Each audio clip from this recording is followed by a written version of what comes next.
À la une de l'actualité, les élections municipales à venir se préparent déjà au MPP. À la faveur d'une rencontre bilan des élections couplées du 22 novembre dernier, Simon Compaoré a posé les bases pour une victoire au municipal de 2021. Les détails tout à l'heure.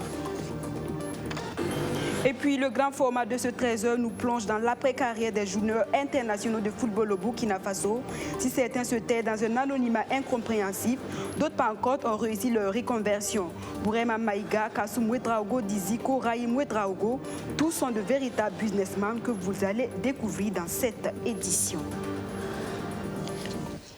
Une nouvelle semaine de l'information qui commence. Mesdames et messieurs, bonjour, ravi de vous retrouver.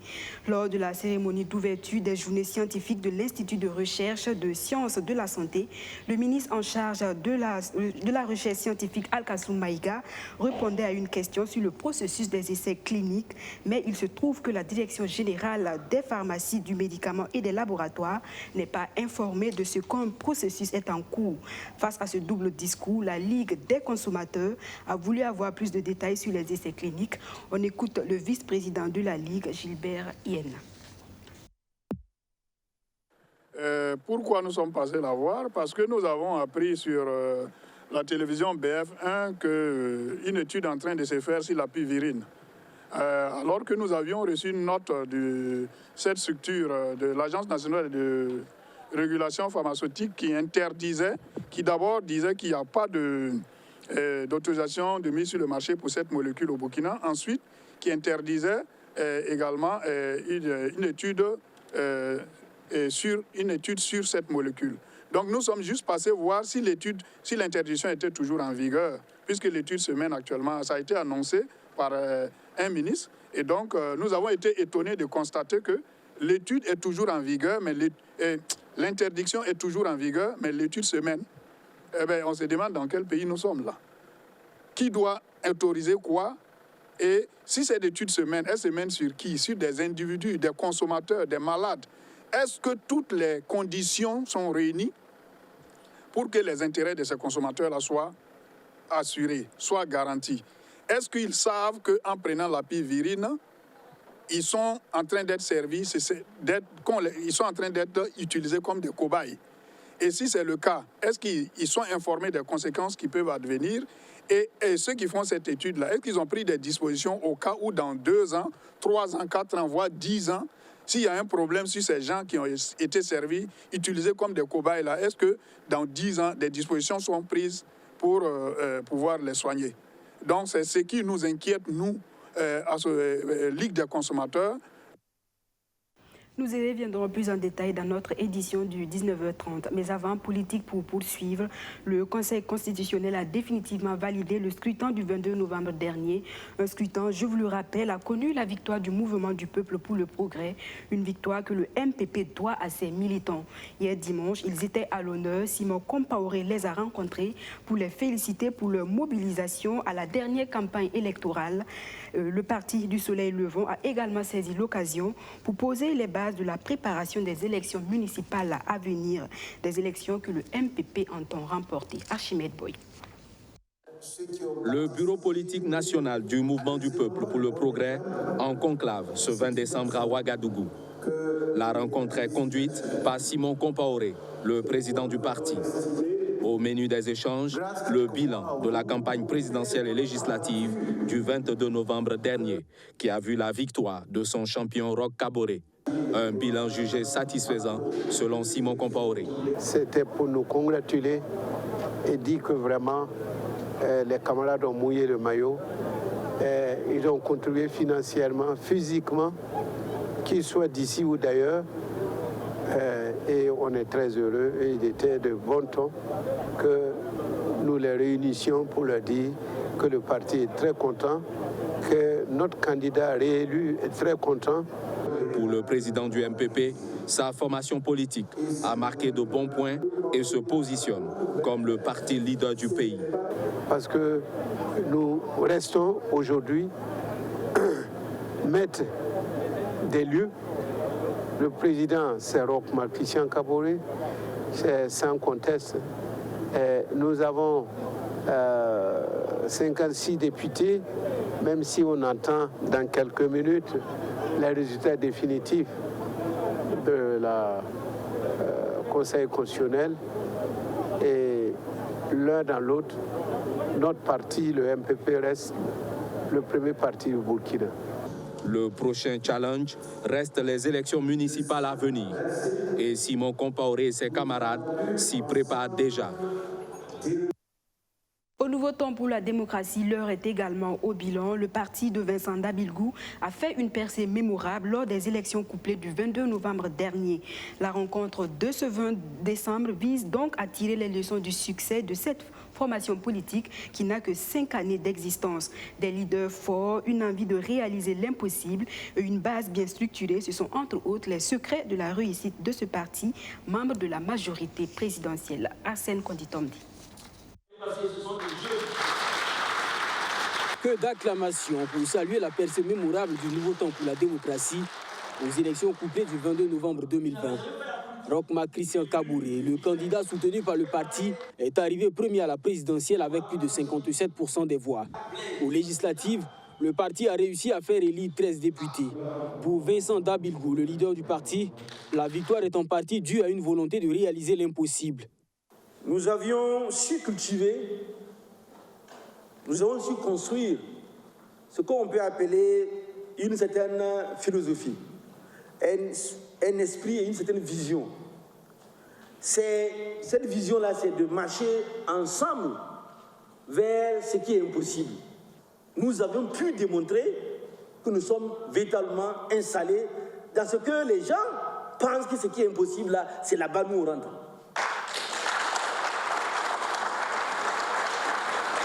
Les résultats de ces dernières élections sont également dus au fait que le parti a su s'entourer de cadres dynamiques et a réussi à mieux organiser les structures de base.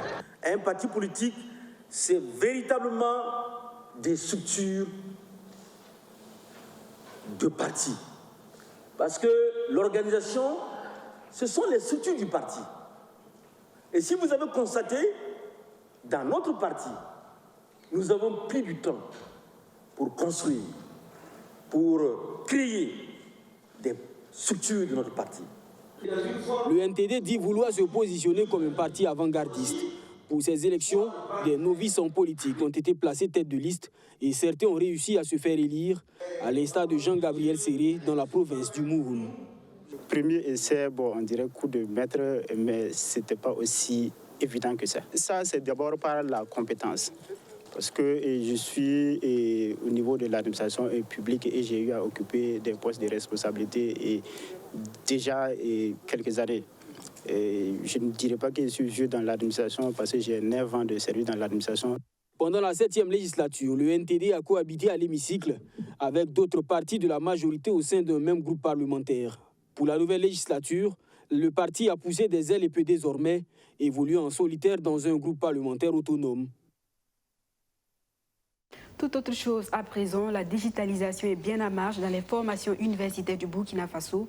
L'ISTAPEM, l'Institut supérieur de technologie appliquée de management, en fait l'expérience depuis la semaine dernière. L'Institut vient de se doter d'un laboratoire technologique. Cet outil informatique inauguré le week-end dernier vient répondre à l'un des besoins prioritaires de l'Institut. Il devrait également permettre aux étudiants de mieux se former. On en sait davantage avec Benjamin Kwame. Des ordinateurs dernière génération interconnectés avec un réseau fluide installé dans une salle aménagée spécialement pour la cause. C'est le LTI, le laboratoire technologique de l'ISTAPEM, l'Institut supérieur de technologie appliquée et de management. Un laboratoire pensé il y a 2 ans. Son ouverture est officielle en ce jour. Cet outil informatique vient ainsi contribuer à apporter des solutions aux besoins de la société burkinabé à travers des étudiants. Le LTI, laboratoire de technologie d'ISTAPEM, c'est le début de la Silicon Valley au Burkina Faso. Aujourd'hui, vous voyez des sociétés occidentales extrêmement développées parce qu'il y a des outils qui ont permis de développer des compétences, des solutions qui ont permis de résoudre des problèmes sociétals, des problèmes de santé, des problèmes d'études, des problèmes de déplacement, des problèmes de banque, de finances, ainsi de suite. Et nous donnons pour ambition de contribuer par cet outil à transformer positivement notre société. Le laboratoire de technologie d'ISTAPEM vient contribuer à démarrer cette vision, ce rêve qui est de contribuer par la technologie à apporter des solutions aux besoins de la société, aux besoins du Burkina. Acquis grâce au partenariat des particuliers internationaux, ces ordinateurs mis à la disposition des étudiants auront des rôles divers que variés. L'objectif ici, être excellent pour être plus compétitif sur le marché de l'emploi. L'outil était nécessaire dans ma formation. L'outil est nécessaire pour être capable de pratiquer. Et sans pratique, on ne peut pas devenir excellent. Un professeur, un formateur peut venir pour donner des cours d'informatique qui sont très concrets. Donc ça peut être des cours de programmation, le PHP, le JavaScript, puis d'autres langages de programmation comme le C#, le Java, que je pense qui est très très utilisé aussi au Burkina. Pouvoir former des administrateurs qui vont pouvoir monter des serveurs, des machines pour pouvoir héberger des sites, des applications web, des administrateurs de bases de données. Et tout ceci pour le grand bonheur des étudiants. Premier bénéficiaire. En tant qu'étudiant, la venue de ce laboratoire représente pour nous quelque chose de très intéressant parce que nous attendions en fait ce laboratoire de tout cœur. C'est un laboratoire qui va nous permettre de travailler dans de très bonnes conditions et partant en fait d'engager de très bons résultats au niveau scolaire, au niveau estudiantin. L'installation de ce laboratoire donne donc à l'ISTAPEM une vision futuriste pour le développement de toute l'Afrique à travers la technologie, nous confie le président fondateur. On en vient au grand format de ce 13h consacré à la reconversion d'anciens joueurs burkinabés.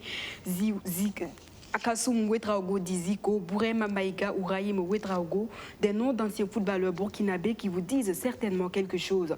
Aujourd'hui, ces passionnés du ballon rond réussissent également dans des milieux tout à fait différents. L'hôtellerie, le transport en commun ou l'immobilier. Véritable modèle pour la jeune génération, ces anciens footballeurs sont la preuve que la gestion de la carrière sur le terrain est tout aussi importante que l'après-football. Zoom dans ce journal sur les investissements de 3 ex-internationaux. C'est avec Roméo Koïta. Pour ce jour historique, Bourema Maïga a voulu faire les choses en grand.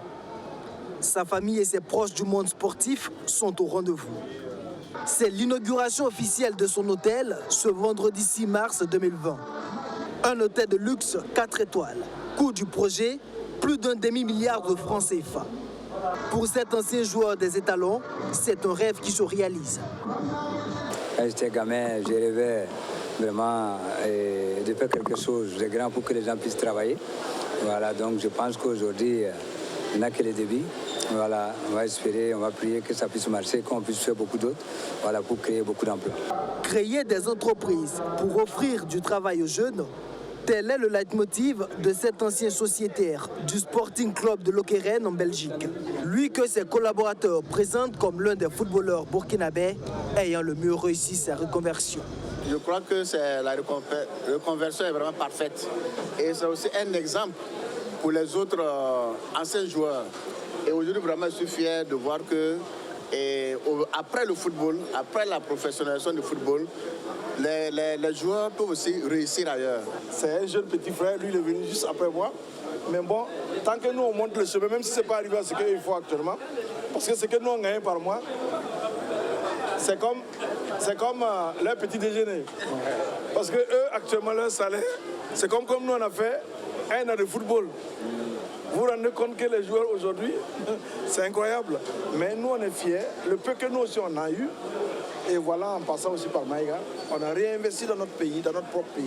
Si Bourema Maïga reçoit autant d'éloges et d'admiration, c'est parce qu'au-delà de ses investissements dans l'immobilier, il est aussi directeur sportif de Salitas, club de première division du championnat burkinabé et agent de joueurs. L'un des domaines où il excelle d'ailleurs le mieux. Maïga est l'un de ces intermédiaires de joueurs qui ont effectué les plus gros transferts de l'histoire du football burkinabé. Avec notamment le transfert de Hassan Bandé à l'Ajax Amsterdam, actuellement en prêt à Thun en Suisse, et Edmond Tapsoba au Bayer Leverkusen. Depuis, tous les 3 ont été déjà titulaires en équipe nationale. Ça me va droit au cœur. Former les jeunes gens 4 ans après, ils ont été titulaires en équipe nationale A pour une fois, ça fait plaisir. Et on peut dire que Brahima Maïga a su marcher dans les pas de ses aînés qui ont tracé les sillons. Au rang de ses éclaireurs, Kassoum Ouedraogo Diziko.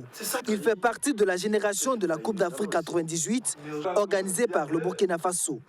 Il passe la majeure partie de sa carrière dans le championnat allemand en faisant un détour par la Tunisie. À son époque, le football était moins rétribué que maintenant. Alors, il a fallu tout simplement savoir planifier. Toutes mes vacances m'ont trouvé ici, à Ouaga, au Burkina ici. Même si on a une semaine de vacances, moi je suis au Burkina, même c'est 4-5 jours. C'est aussi éviter le gaspillage. Voilà. Et je savais, ma poche n'était pas aussi forte. Et tout de suite, quand je venais, je te vous demandais aux démarcheurs, tous les démarcheurs de Ouagadougou me connaissent, ou du Burkina, je cherchais toujours les parcelles pour acheter. Et toujours, je cherchais les terrains là où le prix est intéressant pour pouvoir acheter. Et le temps lui donne raison. Avec le foncier qui vaut actuellement de l'or au Burkina Faso, Zico pense qu'il a été visionnaire. Aujourd'hui, l'homme est propriétaire d'un énorme patrimoine immobilier qui lui permet d'assurer sereinement sa retraite. Pour autant, il n'a pas oublié sa passion. Il est aussi propriétaire d'un centre de formation dont l'équipe première COSAF évolue dans le championnat élite burkinabé. Le football, il y a la belle vie. La belle vie seulement ne suffit pas pour réussir. La belle vie, c'est un bout de temps. Il faut savoir gérer ta poche. C'est ça. L'investissement dans le sport, c'est aussi le cas de Raïm Ouedraogo, lui aussi ancien international burkinabé. L'équipe senior de son académie Raïm Football Club fait actuellement partie des poids lourds du Faso Foot. Mais il a aussi une autre corde à son arc, une société de transport en commun. Il fallait un business derrière qui allait soutenir le centre de formation. D'où l'idée aussi de la compagnie de transport Raïmo. Et cela, il fallait améliorer l'idée du transport, comment faire le transport, avoir les moyens pour acheter les cars, les gares, tout ça. Donc, je me suis mis à économiser. Et à la fin de ma carrière, directement, je me suis lancé dedans. Ces trois anciens joueurs de l'équipe nationale du Burkina Faso sont quelques exemples de réussite dans la reconversion parmi tant d'autres. Mais il y a malheureusement des échecs, ceux qui n'ont pas su planifier l'après-carrière. Une leçon pour les jeunes encore en activité, invités à penser très tôt à l'après-football. Je pense que, comme je l'ai dit, ça doit permettre aussi aux jeunes de voir très loin ceux qui démarrent aujourd'hui. Et je vais parler même d'Edmond Tapsoba, des Bandés. Ils doivent prendre l'exemple. Parce que le football, là, c'est une question de 10 ans, 15 ans au maximum.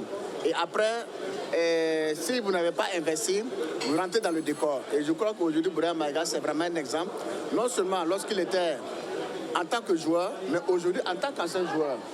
Penser à investir, certes, mais encore faudrait-il trouver le meilleur secteur d'investissement et surtout savoir s'entourer de personnes de confiance. Car des désillusions, certains footballeurs en ont connu. Autant dire que pour le joueur professionnel, la gestion de la carrière sur le terrain est tout aussi importante que l'après-football. Les rideaux sont tombés sur la 3e édition de Star Kid, un concours de chant dédié aux adolescents.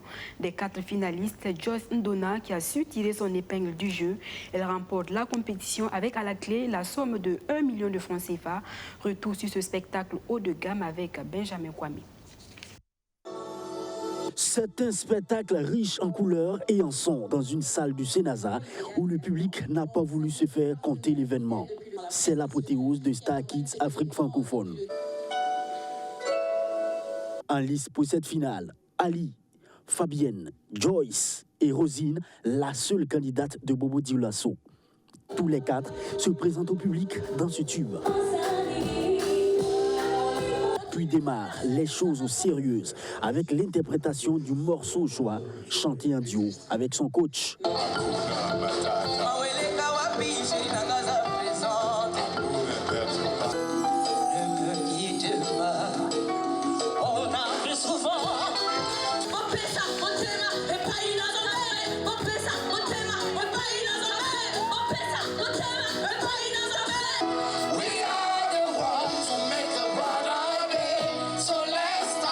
Et tout ça Sous le regard coquille du public, le candidat Ali Diallo a emballé le public avec le titre Mon Africa de Georges Ouedraogo dans l'interprétation d'un chant national.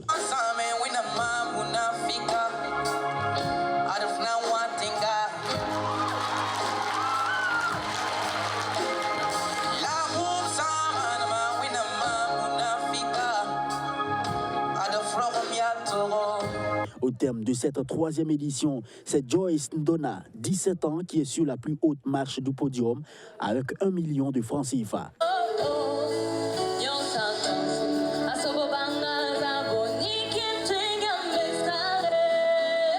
Cette victoire n'est pas forcément parce que je le méritais.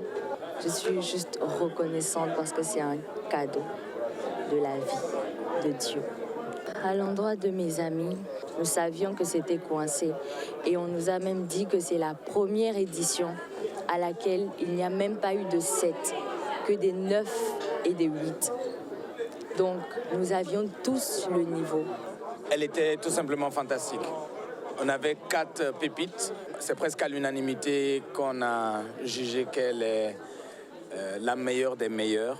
La deuxième place et le prix du public sont occupés par Ali Diallo.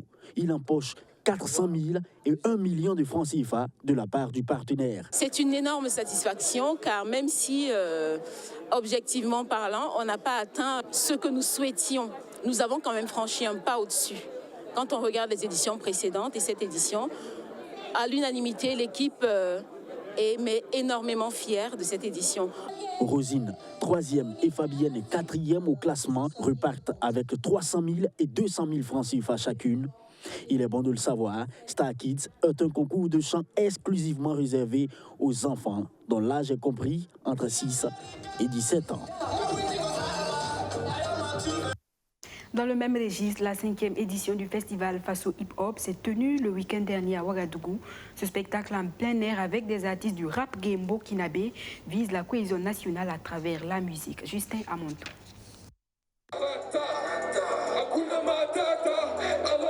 Le spectacle est au rendez-vous ici au rond-point de la Padoue ce 19 décembre.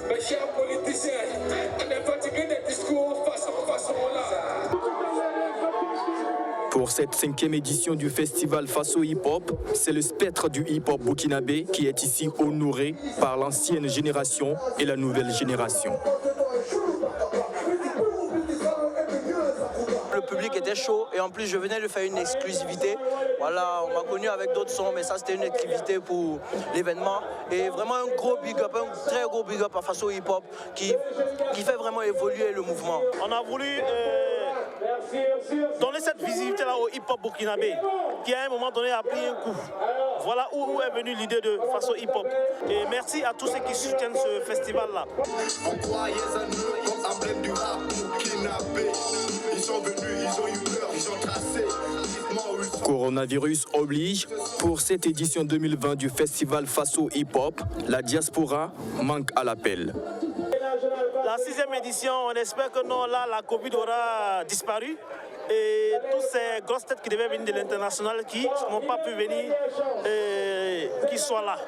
On fera tout pour qu'ils soient là parce que voilà, cet échange entre les artistes burkinabés et les artistes d'autres horizons, c'est assez important.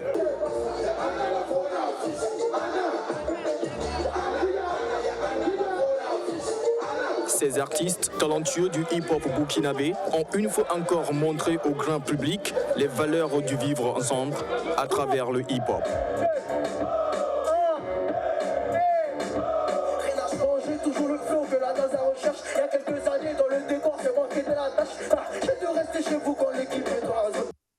Actualité hors de chez nous, la question de la liberté de la presse est au cœur des débats. Avec le retour de l'état d'urgence dans le pays, les médias craignent que la remise en cause des libertés essentielles, même si le gouvernement lui rassure que la liberté de la presse restera intacte. Au Mali, le retour de l'état d'urgence inquiète les médias. Levé lors de la démission du gouvernement en août dernier, son rétablissement a été ordonné dans un communiqué par le Conseil national de transition. Un texte qui affirme que les autorités pourront prendre toutes mesures pour assurer le contrôle de la presse, inacceptable pour les journalistes. Mais nous pensons que, au nom de la lutte contre la maladie à coronavirus, nous n'allons jamais accepter de qui que ce soit la remise en cause des libertés essentielles, notamment la liberté de la presse. Il y a des valeurs qu'au Mali, personne n'acceptera leur violation ou leur remise en cause. Ces acquis sont des acquis certains, ces acquis sont à défendre. Proclamé en même temps que l'état d'alerte sanitaire face à une flambée des cas de Covid-19, le gouvernement affirme pourtant que le texte ne remettra nullement en cause quelque liberté que ce soit et qu'il servira à lutter contre la mésinformation sur le virus. Voilà, c'est la fin de ce journal. Merci à tous de l'avoir suivi et à demain pour un autre point de l'actualité.